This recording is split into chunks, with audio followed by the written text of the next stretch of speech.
Hello అండి, అందరికీ నమస్కారం. మన బాడీలో గుడ్ బ్యాక్టీరియా, బ్యాడ్ బ్యాక్టీరియా ఉంటుంది అని మన అందరికీ తెలుసు. చిన్నప్పటి నుంచి చదువుకుంటున్నాను. దట్స్ వేర్ మన ఇమ్యూన్ సిస్టమ్ పనిచేస్తుంది. సో దట్ బ్యాడ్ బ్యాక్టీరియాని మొత్తం కంట్రోల్ చేయగలము. So that good bacteria will make us still more healthier is what we believe. ఈ నేపథ్యంలో ఈ మధ్య కాలంలో ఎక్కువ వింటున్నది బాడీలో ఉన్నటువంటి హెచ్ పైలోరీ అనే బ్యాక్టీరియా వల్ల క్యాన్సర్ వస్తుందని. ఓకే, సో ఈ పర్టికులర్ బ్యాక్టీరియా వల్ల పొట్టలో అల్సర్స్ ఫామ్ అవుతాయని, ఏదన్నా టెస్ట్ చేయించుకొని ఒకవేళ హెచ్ పైలోరీ పాజిటివ్ అని వస్తే ఇంకా టెన్షన్ స్టార్ట్, బీపీ మీటర్ పగిలిపోయేంత బీపీ వచ్చేస్తుంటుంది. ఈ నేపథ్యంలో అసలు is it really so panicky or ఏంటి దీని పరిస్థితి గురించి తెలియడానికి let us talk to doctor Ravikanth garu. Sir చెప్పండి, అసలు ఇది గుడ్ బ్యాక్టీరియానా, బ్యాడ్ బ్యాక్టీరియానా, మనలో ఉంటుందా, ఏదైనా తింటే వస్తుందా, ఏంటి దీని పరిస్థితి? హెచ్ పైలోరీ అనేది చాలా కష్టమైన ప్లేస్లో బతుకుంటుందండి. అది చాలా కష్టమైన ప్లేస్ అంటే స్టమక్ లో బతుకుండటం అంటే యాసిడ్ లో బతుకుంటుంది. అది యాసిడ్, హైడ్రోక్లోరిక్ యాసిడ్ pH 1 దగ్గర బతుకుంటుంది. అది సో అది అక్కడ బతుకుంటమే చాలా గొప్ప విషయం. కొన్ని అలా జరుగుతూ ఉంటాయి. ఇప్పుడు హిమాలయాల్లోకి ఒకసారి వెళ్ళాను నేను, కులు మనాలి దగ్గరికి వెళ్తే సెలయేళ్ళు అట్లా పెద్ద పెద్ద కొండలు, ఐస్ ఫ్రీజింగ్ వాటర్ అంత చల్లటి నీళ్ళు వెళ్తూ ఉన్నాయి. పక్కనే హాట్ స్ప్రింగ్ వస్తుంది, వేడి నీళ్ళు భూమిలోంచి వస్తూ ఉంటుంది. దాంట్లో ఒక ఆయన కూర్చుని ఉన్నాడు హాయిగా. నేను వెళ్ళినప్పుడు, ఎప్పుడు నేను ఇది వెళ్ళింది MBBS ఫస్ట్ ఇయర్, అంటే 15 ఏళ్ళు 20 ఏళ్ళు దాటిపోయింది. సో అప్పుడు వెళ్ళినప్పుడు ఆ వేడి నీళ్ళు, హాట్ స్ప్రింగ్స్ ఉంటాయి కదండి, ఆ వేడి నీళ్ళు మామూలు కరెక్ట్ వేడిలో ఉన్నాయి. ఇంకా హాట్ స్ప్రింగ్స్ కూడా ఉంటాయి 50 degrees, అవి దాంట్లో కూర్చోలేము, అవి మరీ వేడిగా ఉంటాయి. దాంట్లో కూడా ఒక బ్యాక్టీరియా పెరుగుతూ ఉంటుంది, థర్మస్ అక్వాటికస్ అంటారు దాని పేరు. దాని నుంచి ఒక యునీక్ డిస్కవరీ ఒకటి కనుక్కున్నారు, దానికి నోబెల్ ప్రైజ్ వచ్చింది. అంటే దీంట్లో కూడా అసలు ఈ బ్యాక్టీరియా ఎలా బతికుంటుంది, ఆ బ్యాక్టీరియా డివైడ్ ఎలా అవుతుంది, దాంట్లో ఉన్న ఎంజైమ్ తీసుకొచ్చి PCR చేశారు. ఇప్పుడు RT-PCR ఉంది కదా, పాలిమరేజ్ చైన్ రియాక్షన్ అనే టెస్ట్కి ఆ థర్మస్ అక్వాటికస్ అనే బ్యాక్టీరియా నుంచి తెచ్చిన ఎంజైమ్ వాడటం వల్లే జరిగింది. లేకపోతే ఆ టెస్ట్ అవ్వాలంటే వారం పట్టుద్ది, వారం 2 వారాలు పట్టేది. అది ఇప్పుడు వితిన్ అవర్స్లో 1 to 2 అవర్స్లో రిపోర్ట్ వచ్చేస్తుంది.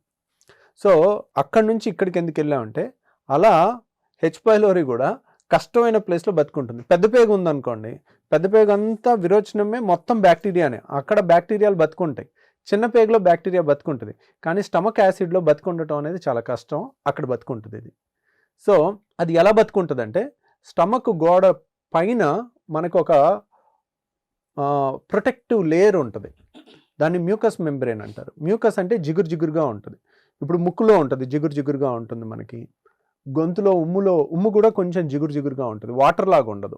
ఎందుకంటే ఆ జిగురుగా ఉంటే నోటి గోడకు అతుక్కుని ఉంటుంది.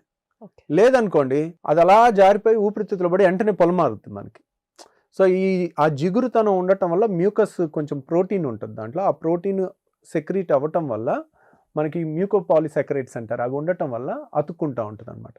అలాంటి పొర ఒకటి యాసిడ్ వల్ల మన పొట్ట గోడ చచ్చిపోకుండా ఉండటానికి ఒక మ్యూకస్ పొర ఉంటుంది, ఆ పొర కింద దాక్కుని ఇది బతుకుతూ ఉంటుంది అనమాట, దాన్ని వాడుకుని. సో దీనివల్ల ఏమొస్తుంది అన్నారనుకోండి, చాలామందికి యాసిడ్ కొంచెం పెరిగి దానివల్ల చిన్న పుండ్లు, అంటే మనకి నోట్లో తెల్ల పుండ్లు వచ్చి నొప్పి వస్తుంది చూడండి, అట్లాగే దీంట్లో కూడా చిన్న అల్సర్స్ వచ్చే అవకాశం ఉంటుంది. క్యాన్సర్ వస్తుందా రాదా అనే దానికి అంత కాంక్రీట్ ప్రూఫ్ అయితే లేదండి, దాని గురించి అంత భయపడక్కర్లా. సో ఎందుకని భయపడక్కర్లేదు అంటున్నానంటే, చాలామంది రిపోర్ట్ తీసుకుని వస్తారు, సార్ నాకు ఎండోస్కోపీ జరిగింది, దాంట్లో చేస్తే హెచ్ పైలోరీ పాజిటివ్ అని వచ్చింది, నేనేం చేయాలి, నాకు భయంగా ఉంది అని అంటారు. దానికి యాంటీబయాటిక్ వాడాలి ఆ బ్యాక్టీరియా చనిపోవాలంటే. ఎంత వాడాలి? ఉదయం 3 టాబ్లెట్లు, సాయంత్రం 3 టాబ్లెట్లు, రోజుకు 6 టాబ్లెట్లు వాడాలి. ఆ ట్యాబ్లెట్లు కూడా ఒక రకం చాలా చేదు, చాలామందికి పడవు. ఆ ట్యాబ్లెట్ మొదలుపెట్టి కంప్లీట్ చేయలేక ఆపేసిన వాళ్ళు కూడా చాలామంది ఉంటారు. సో ఏంటి వాడలేకపోతున్నాను, ఈ ట్యాబ్లెట్ సైడ్ ఎఫెక్ట్ లేదు, కానీ 14 రోజులే వాడేది, ఎక్కువ రోజులు వాడాల్సిన పని లేదు. 14 రోజులు వాడితే ఆ బ్యాక్టీరియా చనిపోతుంది, మనకి క్యూర్ అయ్యే అవకాశం ఉంటుంది. కానీ ప్రాబ్లం ఏంటంటే, మళ్ళీ ఒక 6 నెలల్లో, సంవత్సరంన్నర తర్వాత మళ్ళీ హెచ్ పైలోరీ వచ్చే అవకాశం చాలా ఉంటుంది. ఎందుకంటే అది వాటర్ నుంచి కూడా వచ్చేస్తుంటుంది. Reinfection rates are very high in India. అదే వేరే దేశాల్లో అనుకోండి రీఇన్ఫెక్షన్ రేటు లేదు, ఒకసారి హెచ్ పైలోరీ ఇరాడికేట్ చేసుకుంటే మళ్ళీ రాదు. ఇప్పుడు హెచ్ పైలోరీకి చాలా టెస్టులు ఉన్నాయి. హైడ్రోజన్ బ్రెత్ టెస్ట్ అని, ఆర్యూటీ అని, ర్యాపిడ్ యూరియస్ టెస్ట్ అని, బయాప్సీ అని, రకరకాల ఏదో ఒక టెస్ట్లో ఇది బయటికి రాగానే వాళ్ళు హెచ్ పైలోరీ అని గూగుల్ చేస్తారు. ఇట్ కెన్ కాజ్ క్యాన్సర్ అని ఉంటుంది. ఇంకా అంతే, అక్కడ అయిపోతారు వాళ్ళు. ఇంకా వాళ్ళకి ఎంత చెప్పినా మైండ్ సెట్ ఇంకా మైండ్ సెట్ మారదు. బయటికి అమ్మో రాలేదు. నా క్యాన్సర్ వచ్చేస్తుందా, నేను చచ్చిపోతానా, నా పిల్లలు పెళ్ళిళ్ళు ఎలాగా, ఎక్కడికో వెళ్ళిపోతారు వాళ్ళు ఇంకా. కానీ చాలా అరుదండి. నేను బట్ ఇప్పటివరకు ఏం చేస్తుంది హెచ్ సార్? పైలోరీ వల్ల క్యాన్సర్ రావటం నేనైతే చూడలా. బట్ ఈ హెచ్ పైలోరీ ఏం చేస్తుంది sir? How is it so harmful to humans? అది హాయిగా యాసిడ్ లో బజ్జి ఉంటుంది అంతే, ఏం ఏమీ చేయదా? చేయదు. మరి ఎందుకు సార్ 14 రోజులు మందులు వాడాలి దానికి? వాడాలని రూల్ లేదు, కానీ నా హెచ్ పైలోరీ నాకు పోవాలంటారు, అప్పుడు వాడతాం. సో దానివల్ల అసలు ఎలాంటి హామ్ లేదు బాడీకి. టెక్స్ట్ బుక్ ప్రకారం ఈ మందు వాడాలని ఉంది. రియల్గా కొంతమందికి గ్యాస్ గ్యాస్ గ్యాస్ గ్యాస్ అంటారు. ఈ బ్యాక్టీరియా వల్ల కూడా కొంత గ్యాస్ ట్రబుల్ వస్తుంది. 100 మందికి గ్యాస్ ట్రబుల్ అని వచ్చింది అనుకోండి, ఒక 5 మందికి దీనివల్ల 5 మందికో 10 మందికి వాళ్ళకి హెచ్ పైలోరీ ట్రీట్మెంట్ ఇచ్చాక తగ్గిపోయిన వాళ్ళు కొంతమంది ఉంటారు. 14 రోజులు మందులు వాడాక కొంతమందికి అది తగ్గిపోతుంది. ఓకే. అలానే అందరికీ వాడాల్సి. ఇప్పుడు మనకి గ్యాస్ ట్రబుల్ దీనివల్ల కాకుండా ఊరకే ఉందనుకోండి, అప్పుడు ఇది వాడి తగ్గినా వాళ్ళకి అది తగ్గదు. కాబట్టి మీరు వాడగలిగితే, మనకి హెచ్ పైలోరీ పాజిటివ్ వచ్చింది, ఒక 14 రోజులు మందులు వాడితే అది చచ్చిపోయే అవకాశం ఉంది. ఆ తర్వాత మనకి బెనిఫిట్ ఉంటే ఉంది, బెనిఫిట్ లేకపోయినా బాధపడద్దు దాని గురించి. అదైతే అంత హార్మ్ఫుల్ కాదు. చాలా మందికి హెచ్ పైలోరీ పాజిటివ్ వస్తుంది. ఒకవేళ యాంటీబయాటిక్ వాడి తగ్గించినా కొన్నాళ్ల తర్వాత 70% మందికి మళ్ళీ రీఇన్ఫెక్షన్ రేట్స్ వస్తున్నాయి.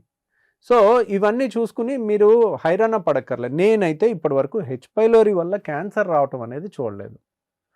సో ఎక్కడో ఒకటి ఉంది, ఎక్కడో ఒక రిపోర్ట్ ఉందనుకోండి, దాని గురించి ఇంకా మనం నిద్రలేని రాత్రులు గడపాల్సిన అవసరం లేదు. ఎందుకంటే రోజు రోజుకి చాలా మంది టెస్టులు చేసే కొద్దీ H pylori positive positive positive positive అని చాలా రిపోర్ట్లు అంటే వస్తాయి. ఎక్కడి నుంచి వస్తుంది సార్ ఇది? తినే ఫుడ్, వాటర్ లోంచి వస్తుంది. వాటర్ లోంచి వస్తుంది. సార్ ఇప్పుడు క్యాన్సర్ రాదంటున్నారు, కానీ హెచ్ పైలోరీ వల్ల అల్సర్ వచ్చే ఛాన్స్ ఉందా?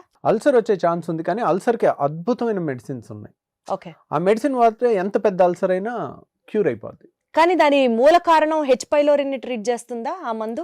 మూల కారణం హెచ్ పైలోరీ వల్ల అంత పెద్ద అల్సర్స్ రావండి. ఓకే. మనం ఆ టాబ్లెట్, ఇప్పుడు చాలా మంది గ్యాస్ టాబ్లెట్ అని ఈ ప్యాంటోప్రజోలు, ర్యాబిప్రజోలు, ఒమిప్రజోలు, లాన్సోప్రజోలు ఏయో ఒకటి ఎప్పుడో కడుపులో కొంచెం ఇబ్బంది ఉండగానే ఒకటి పడేస్తారు, మొత్తం యాసిడ్ అంతా తగ్గిపోయి వాళ్ళకి వెంటనే ఉపశమనం వచ్చేసి అలా వారానికి ఒకటి అలా వాడుకుంటా ఉంటే వాళ్ళకి ఇంకా అది ఉన్న పెద్ద తేడా ఏం రాదు. ఓకే. సో మన పేగుల్లో బ్యాక్టీరియా అనేది ఉండటం సహజం. కాబట్టి మన బాడీలో ఎన్ని కోట్ల కణాలు అయితే ఉన్నాయో అన్ని కోట్ల కణాల కన్నా చాలా ఎక్కువ పేగుల్లో బ్యాక్టీరియా ఉంటాయి. కాబట్టి బ్యాక్టీరియా అనేది చాలా అవసరం మనకి. మన పేగుల్లో గుడ్ బ్యాక్టీరియా చాలా ఉంటాయి, వాటి వల్లే మనం ఇంత బాగా ఉండగలుగుతాం. అవన్నీ కూడా పోతే ఇంకా మనం ఇంత ఫ్రీగా ఉండలేం, ఇంత ఆరోగ్యంగా ఉండలేం. మన ఆరోగ్యానికి కూడా అది కారణం. కాబట్టి ఏదో ఉంది అనేది, ఎక్కడో ఏదో ఒక చిన్న బ్యాక్టీరియా ఉందంటే అది ఉండేది ఉంటుంది. పేగుల్లో బ్యాక్టీరియా ఉండకుండా ఉండదు, చర్మం మీద కూడా బ్యాక్టీరియా ఉండకుండా ఉండదు. మన బాడీలో కండ లోపల ఉండవు, కానీ చర్మం మీద పేగు లోపల ఉంటాయి. సో బేసికల్ గా హెచ్ పైలోరీ అనేది రామ్ గోపాల్ వర్మ సినిమాలో విలన్ లాగా, పెద్ద భూతం లాగా చూసి భయపడాల్సిన అవసరం లేదు. దానివల్ల క్యాన్సర్ రాదు, అది ఏం ప్రాణాంతకం అంతకన్నా కాదు. సో హాయిగా ఉండండి, మీ అందరం కూడా హ్యాపీగా ఉండొచ్చు. Thank you sir. ఒకవేళ ఇరాడికేట్ చేసుకుంటానంటే తప్పు లేదు, బట్ ఇట్ ఈస్ నేను 14 రోజులు యాంటీబయాటిక్ వాడుకుంటాను సార్, మళ్ళీ ఒక 2-3 నెలల తర్వాత అది నెగిటివ్ వచ్చిందో లేదో చూసుకుంటాను అంటే అయిపోయింది. కానీ ఆ మందులు కూడా చాలా కష్టంగా ఉంటాయి అన్నారు కదా సార్. మందులు కూడా ఏదో ఈజీగా ఉండదు. యాంటీబయాటిక్స్ అనేది ఇంకా దాని ప్లస్లు ఉంటాయి, దాని చిన్న మైనస్లు ఉంటాయి. నేను చెప్పదలుచుకుంది ఒకటే, మరీ ఎక్కువ భయపడిపోయారు అనుకోండి, ఇంకా వాళ్ళు మానసిక శాంతిని కోల్పోతారు. అది ప్రాబ్లం. అవసరం లేని దానికి కూడా అంత ఇంపార్టెన్స్ ఇవ్వాలి. పెద్ద జబ్బు అనుకోండి, నేనే భయపడతాను. ఇప్పుడు మీరు కొన్ని రొటీన్ చేసుకోకపోతే కొన్ని ప్రాబ్లమ్స్ వచ్చి ఇలా చేయొద్దు అలా చేయొద్దు అని నేనే కొన్ని భయపెట్టేవి కొన్ని జబ్బులు ఉంటాయి. ఇదంతా భయపడాల్సిన జబ్బు కాదు. Got it sir. Thank you.